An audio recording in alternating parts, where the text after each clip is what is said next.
Hello, everyone. Thanks for tuning in to this episode. I am delighted about today's guest.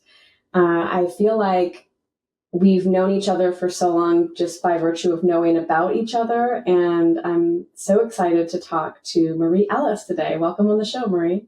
Thank you, Mary. I'm glad to be here. Marie, I met you or learned about you from meeting your husband at one of the most unique technology conferences I've ever been to in Denmark. And because I was doing an improv session, he's like, "You got to know about my wife. She's a writer. She does improv. And I know you've done a lot of different things. And I'm curious how you would describe, how did you and I met at this conference for the first time? How would you introduce yourself to me?" Oh, that's a great question. I would say I am also an improv performer and I'm also a writer like you. I'm a best-selling ghostwriter by day and an improv performer by night, basically. I love it. What a combination. It is. It sounds like kind of an odd combination, but really I'm at the point in my life where I get to be a storyteller all day, every day. Mm, And I've only kind of recently realized that. You know how sometimes you kind of lift your head and go, wow, all the things I really wanted 20 years ago are coming to fruition. And it's a nice place to be. that's great. Yeah, like the little seeds we plant and the statements we make that kind of years and years later, sometimes decades later, it's like, oh yeah, this all happened. Maybe not exactly the way we thought. We have to improvise along the way, as we know. When was the inspiration for you to take an improv class? Like, when was that? And what inspired you to step foot in that classroom?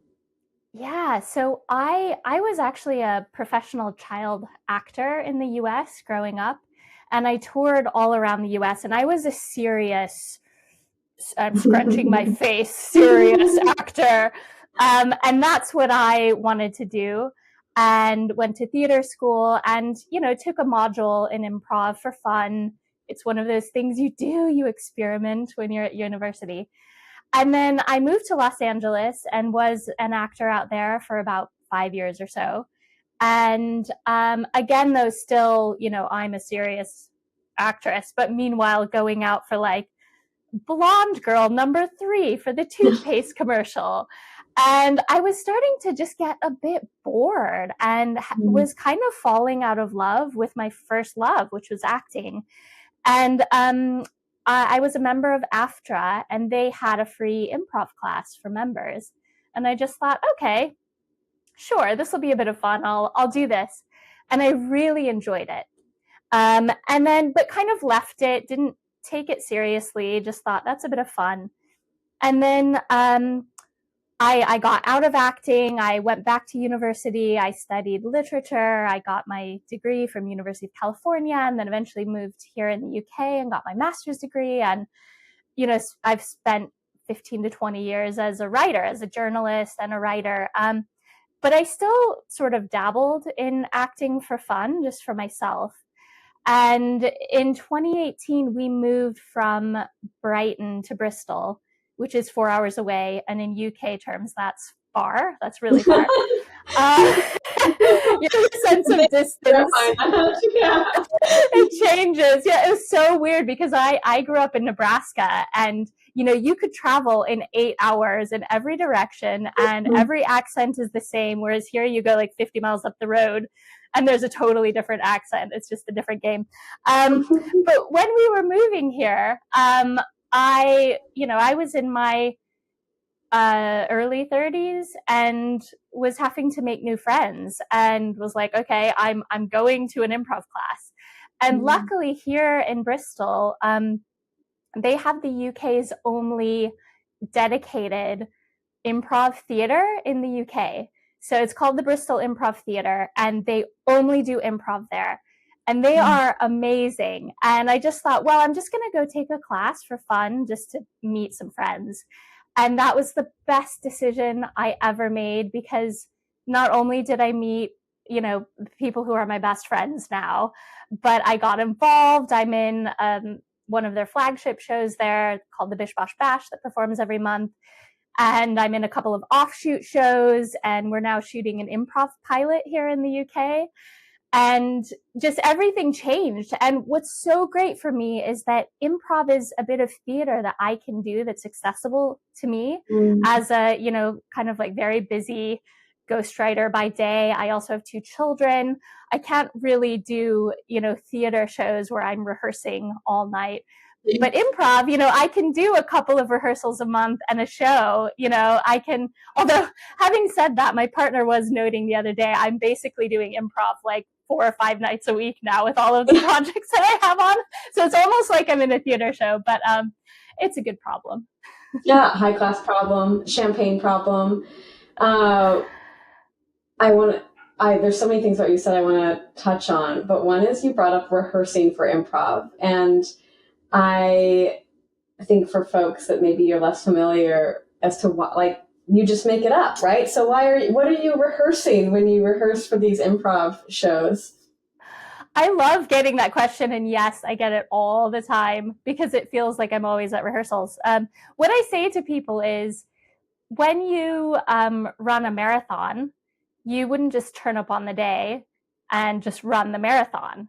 Things are going to happen that are completely unexpected. Your hamstring might give out, something might come onto the track or whatever. You need to train your muscles to run that marathon. And people have improv muscles. They don't teach this in biology class, but we do. We have improv muscles, and you have to work them regularly. And I think the most important aspect of rehearsing improv is really like getting that tight bond with your teammates or your castmates. Some of the people I'm performing with now, we've been performing for like 7+ years, and we know what the other person, what's going to delight them. We know what's going to, where they like to be challenged or what their particular skills are, for example.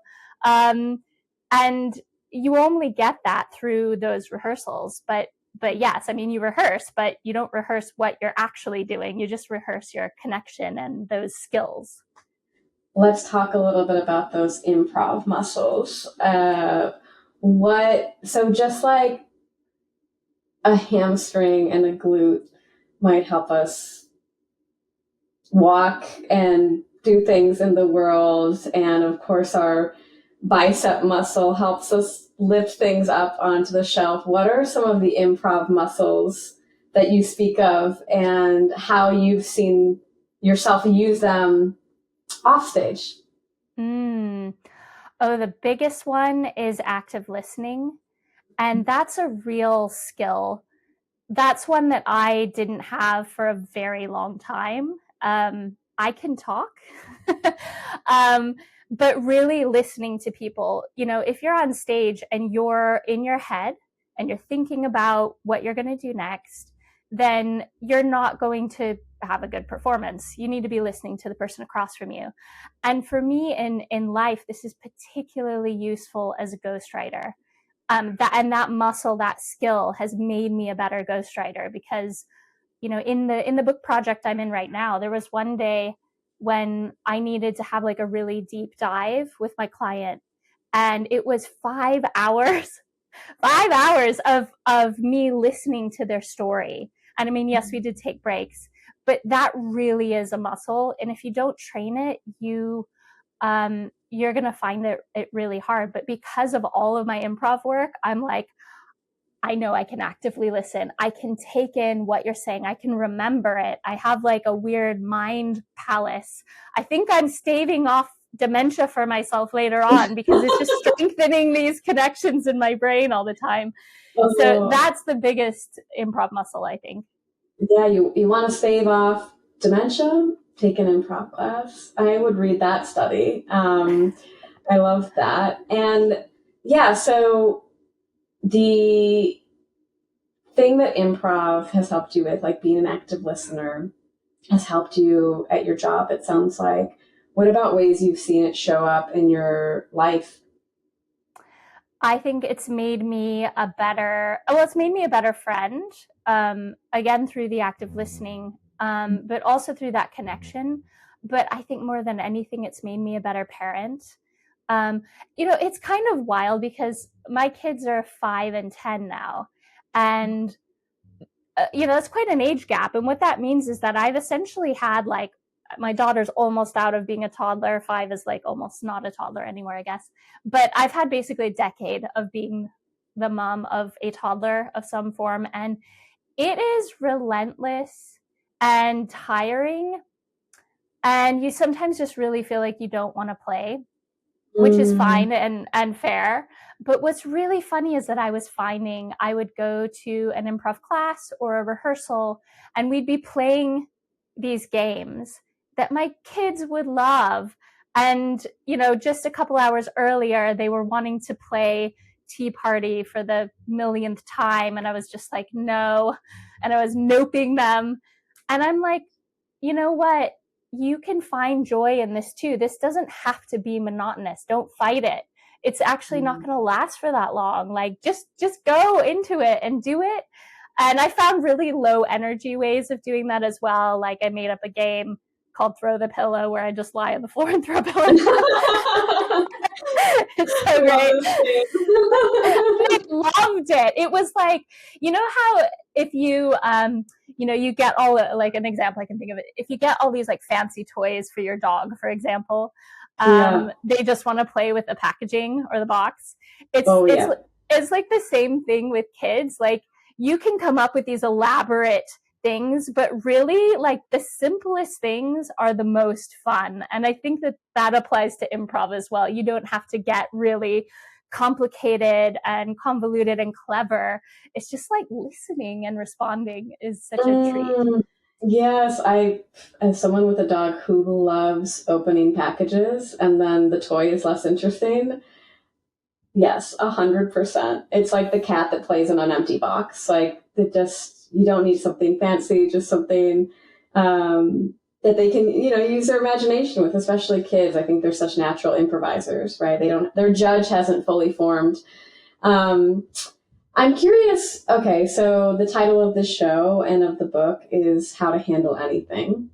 And I'm curious if you could tell us a story about a time in your life or in your work where something happened unexpectedly, or a wrench got thrown into what otherwise was a perfectly laid plan, and whatever that like anything was, and how you handled it, and perhaps how improv helps you handle that unexpected curveball. Yeah, I think, for me, failing well is such an important skill to have in life. I think, we instill in our children, and when we're young, it's about winning. Parents want you to achieve things, and you therefore want to achieve things. And all of that is fine and well. But like the flip side of that is the more you put yourself out there, the more you're going to fail. And odds are, especially if you're like really going for something, if you're trying to be an actor, for example, the number of times you will be rejected and you will, quote, fail, you just can't count them really. So I'm quite lucky in that I worked in sales. This is one of the stories I like to tell. I used to sell knives as a teenager, like door to door, basically. And and that was just such a masterclass in rejection and knowing and learning that every no statistically brings you closer to a yes. So I started to kind of treat that as, okay, you didn't buy anything from me, which by the way meant I didn't make any money. And as trying to pay my way through university, those stakes can be very high. But I was like, okay, moving on. I just wouldn't even focus on that. And it's really funny because that has carried through, and that carries through in improv. If you absolutely eat it and fail on stage, learning, to not fall down and wallow in that, but rather to celebrate that. Yeah. I've got something else for you. There's something else in my pocket that's gonna you're gonna love this. And that kind of like bouncing right back up again and just not letting the weight of it get to you is really useful. And to finally properly answer your question, when does it crop up? Literally today. This just happened today. So I'm a nonfiction ghostwriter, best-selling, success, all of those great things. But I'm a struggling fiction writer. So I've written my debut novel, and I'm currently in the query trenches for agents. Which, if anyone out there has ever been there, it's a lot of rejection, a lot of non-rejection, even just a lot of just crickets chirping. And you have to kind of like move along. And I was just today crafting a post. I was going to post on LinkedIn for tomorrow, and I now have to modify it. And what I was going to do is I got a full manuscript request from an agent in November. I started querying in October, and in November I got a full manuscript request. And she was like just so enthusiastic about my writing sample I had sent in, and even kind of signed it like, fingers crossed you don't get scooped up right away. Please send me your full manuscript. And I was like, great. And in my mind, I'm thinking, I'll be signed by Christmas. And then, and then nothing. January rolls around. I hear nothing. I check in, breezy, but busy, hi, yeah. I was at the, nothing, heard nothing. And, so now it's July, and I just thought, okay, well, it's been 8 months. She probably read it and read my full manuscript and didn't like it, and just doesn't want to write back to me. So I'd kind of, I was like, you know what, that's fine. I'm going to query some more agents and, plant some more seeds. And then today she wrote back to me and said, I'm so sorry it's taken me so long. I'm now just getting to it. I'm reading this now. Thank you so much. So anyway, it wasn't a I'm signing you, but it was a I'm really sorry. I haven't forgotten about you. I am going to read this. And that was just a real kind of like example of, just keep going forward. Forget about the seeds you plant them, forget about them. And if they don't come to fruition, it's fine, because you've got more in your pocket, right? Yes. Yeah. Well, as someone who has been through the querying process and queried over 200 agents before I got a yes, I hear you. And my ninth version was I was a horseback rider, a competitive horseback rider. And so we were taught, if you fall off, unless you're seriously injured, you get back on, right? You get back on when you fall. I think there was only one time I didn't get back on. It's because I broke my wrist and my nose. But, that's, it teaches that resilience. I'm also very curious where you were able to sell knives as a teenager. This must be Nebraska. Nebraska. Only in Nebraska. Of course, I'm just wide-eyed and very innocent and like, hi, I've got a suitcase full of knives. Can I show them to you? Yeah. And I had a whole spiel as well. It was like a 45-minute spiel. I would show them the knives. I would demonstrate them. I had jokes. Jokes about knives. I mean, it was just a masterclass in being a fool. Oh my gosh. But yeah, that is like, you do it as an improviser, you practice those reps, right? And you just continue, like, you're in the scene you're in, and then the scene ends, and then there's another scene, right? So don't hold any one moment or scene too preciously, because it's going to change, right? It's that embracing of change, of something maybe not going as planned, and it's okay. It happens. There's on to the next one. Plant another seed. Certainly build some resilience, right? You fall down, you get back up. Someone says no, you keep going. And that is totally part of the practice. It's so interesting. And have you seen that come up like, in other parts of your life? So certainly now you're out there, you're querying, you have to handle a lot of rejection. Maybe not getting that book deal by Christmas. Are there other moments? I think there was something you wrote about on LinkedIn, like the train was canceled or like something in your day, like on a day-to-day basis. Do you find yourself channeling your improv superpowers or even using, like, I have some exercises that I do for myself or like little reminders of like play the scene you're in. Do you have any like improv mantras or little techniques you use in your daily existence when things are just kind of going crazy or chaotic?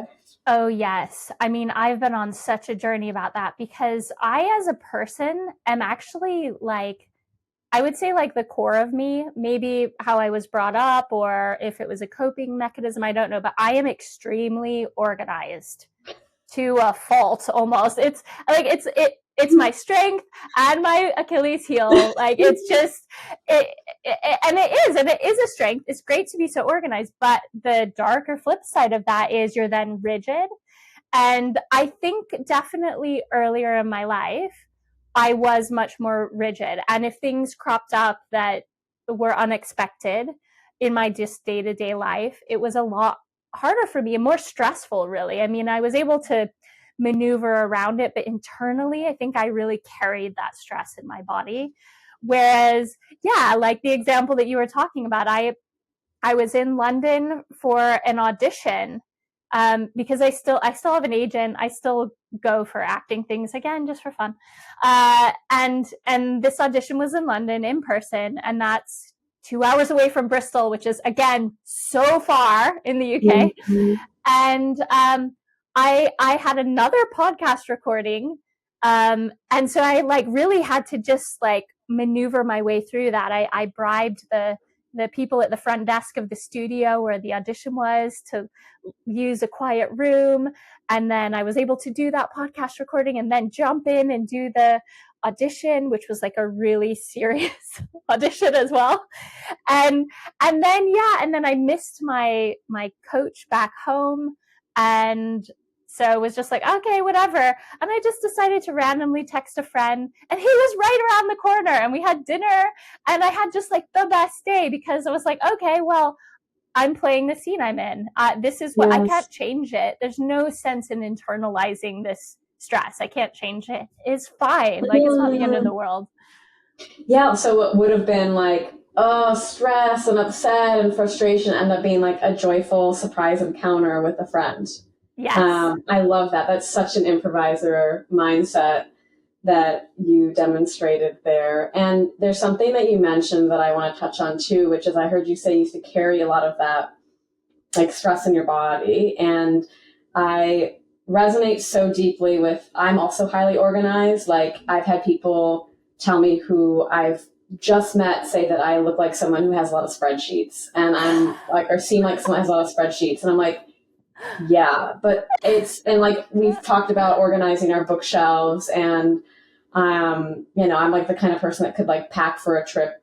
Oh, yeah, I'm thinking of it, packing it. And it's like very organized, right? And it is certainly a great strength. And I love how you describe it also an Achilles heel. And that's where improv became, it really helped me to just like let go, roll with the punches. I can spontaneously change a flight. It doesn't phase me, but it used to stay in my body. Like it physically affected me when things were chaotic or not organized or broke my pattern of organizing in some way.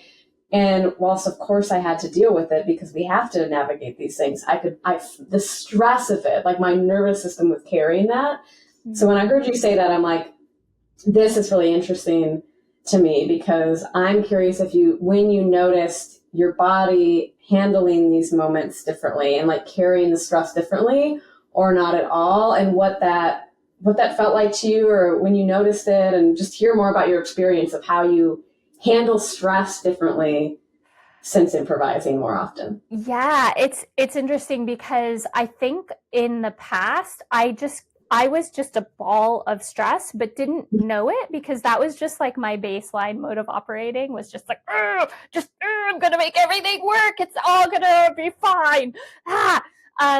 Whereas now, and I didn't notice it then, whereas now I notice when I'm in those moments. So for example, I'm going to throw my husband under the bus, but like if he's driving and I'm in the passenger seat. And I don't like being out of control, but I also don't like driving. So it's a real conundrum, which is like he's default driver if we're both in the car. But then like if he's driving in a way, by the way, just for the record, he's a very good driver, very safe, never been in an accident. There's no reason for me to be stressed. But that's a situation where I don't have control. I can feel my butt clenching. I can just feel that I'm holding it all in my butt, basically. And I don't have that a lot now. Like I don't really experience that a lot, but I think I must have spent my 20s just like clenching my butt the whole time.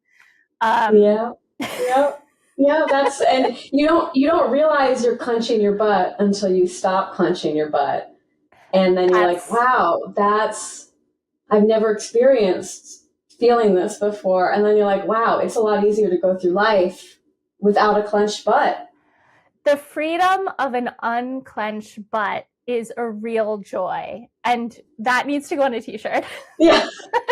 Okay, we got our merch team on this for, I feel like so many great t-shirt phrases come out of these interviews. And yes, the freedom of an unclenched butt is like what was it? A joy. A joy. It's joy. One of life's simple joys. It is. The shirt could just say "unclench your butt."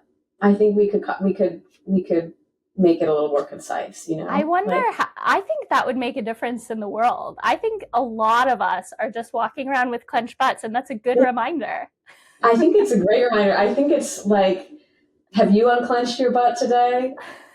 Like this could be a new way of greeting people. I like it. Spread the word. Spread the word. I absolutely resonate with that. The stress that we hold that we don't even realize. And I think so many people, especially, I'm going to make an assumption about you based on we have so many other things in common. I'm going to guess we have this thing in common too. A high achieving, possibly type A personality. Yeah. Nailed it. Cool. I think there's so many other high achieving personalities, type A personalities that are operating with a base level stress that they don't even realize. And when you're able to experience what life is like, not that way, it's going to feel weird, right? It's going to feel a little uncomfortable. But then when you realize like, oh, this is actually kind of nice.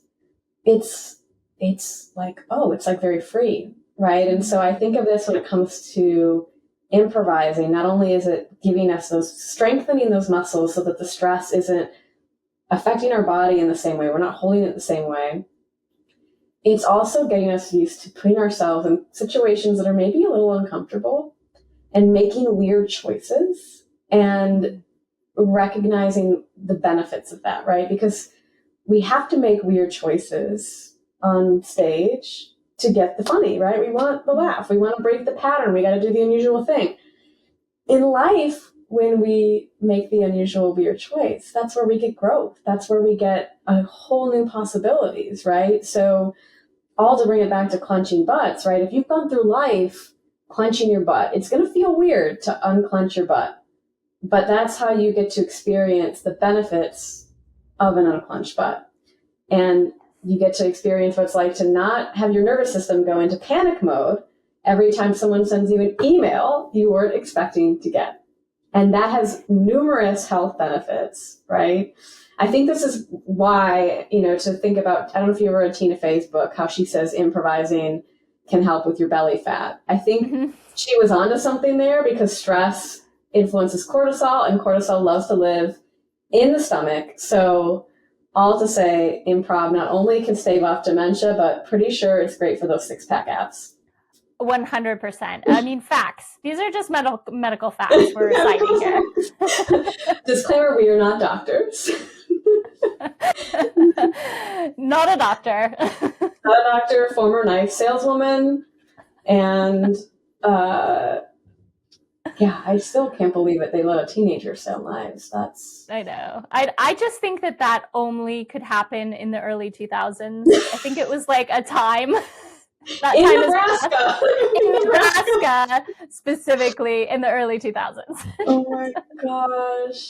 So Marie also has a very special skill that I learned about recently, and I have never met someone with this skill that I know of that has shared this with me. And so you are able to speak backwards, like fluently. Like this is like a language. Do you speak any other languages? You speak English and I speak German, German. and I can speak German backwards as well as I can speak it forwards. I mean, I would say I have a level of fluency with German. I wouldn't say I'm 100% fluent.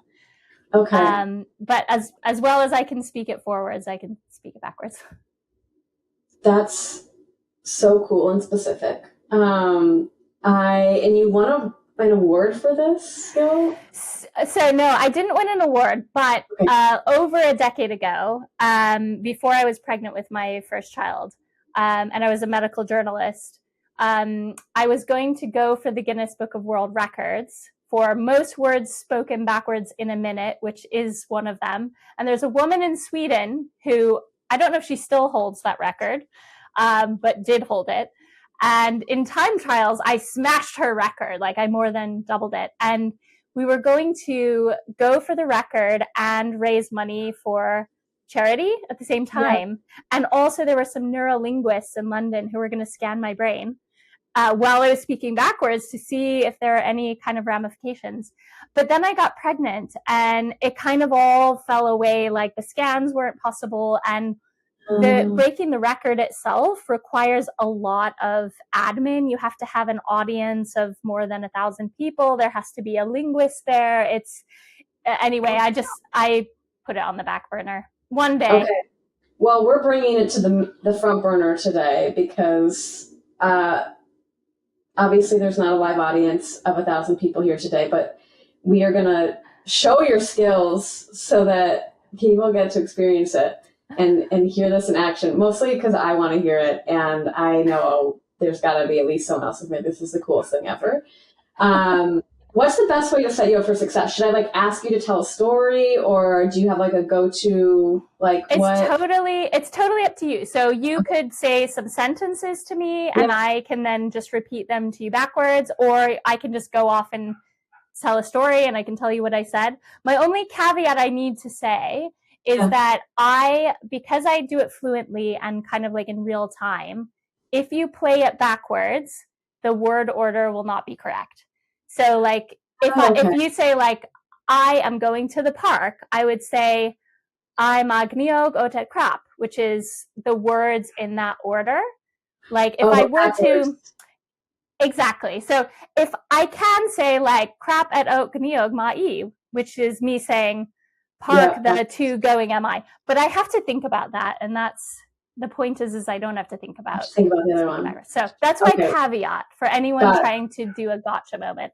Yeah, okay, so that's helpful to know. So it's the words, each of the words is backwards, but it's the same sentence order. Cool. Exactly. It's going to sound a little bit like, it reminds me of Pig Latin a little bit. It does. And in fact, I have a great story about a time when we were living in San Francisco and there were a bunch of linguists, like PhD students at this party. And one of them like caught, because it's kind of like my party trick. And one of them, found out I could speak backwards, and they were like bringing me around to everybody. And we're like, what language is she speaking? And they were having the best time guessing. They were like, it's some kind of Slavic language. And it wasn't until like 30 PhD students in that someone was like, are you speaking backwards? And I'm like, yes. Oh my gosh. Well, I mean, that's like such a fun party trick. And the fact that linguists were there, I'm sure made it even more fun because they love language. I'm gonna give you like some phrases that are related to the show and improv. But I won't make them too long. We'll just like do short ones at once so that you have to like, but anyways, like, so we'll just do the core four principles of improv that I write about in the book. I guess it will kind of start easy too. Like, so say yes and. Yasi tna. Take everything as a gift. Kate Knitty Reeves Saidsvig. Play the scene you're in. Yalp at Nix Roini. If it feels weird, do it. Fiti sleeved real, OT. And now our bonus principle that we just decided on today's show, unclench your butt. Canal canoe Roy Tub. Oh my gosh. That is so cool. And also, it does sound like it could be like, I'm like, that sounds like Swedish, you know? Like, it does sound like it could be like an actual, like, language spoken in a place. So, like, literally the only time in my life that this is useful is at parties or in improv shows. So, in the Bish Bosh Bash, we sometimes do a game called Gibberish Film Dub. And you might know it. Yeah. Two actors are in the middle just speaking gibberish, and two actors are on the outside kind of translating what they're saying. And for me, when I'm the person on the one of the people on the inside, it's just so easy to me because I just play the scene I'm in and I'm speaking what I'm speaking, just I'm doing it backwards. Yeah. Which you can't even do with like Spanish or Italian, because there could be someone in the audience they'll recognize it. But that is so distinguished. I loved that. Did you train for that, or was it just an innate, you came out of the womb and you could speak backwards? Well, kind of. I mean, I actually have, my son is neurodivergent. He's autistic and has ADHD. And as we've been on our journey of like discovering this about him and learning more about ADHD, I'm seriously both my partner and I are questioning if I have ADHD, because the way this came about, not only for the backward speaking, for many other things too, but the way this came about is that I just started doing it when I was like 6 even. I can remember just sitting there, and I think it was like a coping mechanism to sit still in class. I would like see like signs on the classroom wall, and I would just kind of go, I wonder how many syllables that word has forwards versus backwards. And I would like just sit there and kind of sound it out. And it became this like obsessive thing I would do. And then I was a long distance runner, and I would, do this with street signs and things. And it just kind of became this like second narrative that was running through my head. And when my husband and I, very early in our relationship, we moved together to San Francisco. And for that first year, he was like, okay, every time you notice that you're doing it, tell me, because I didn't know how often. And I do it all the time. Like, I've probably been doing it subconsciously this whole podcast. It's like just like a second, like, I've got capacity in my brain. I'm going to just do that backwards in my other side of my head.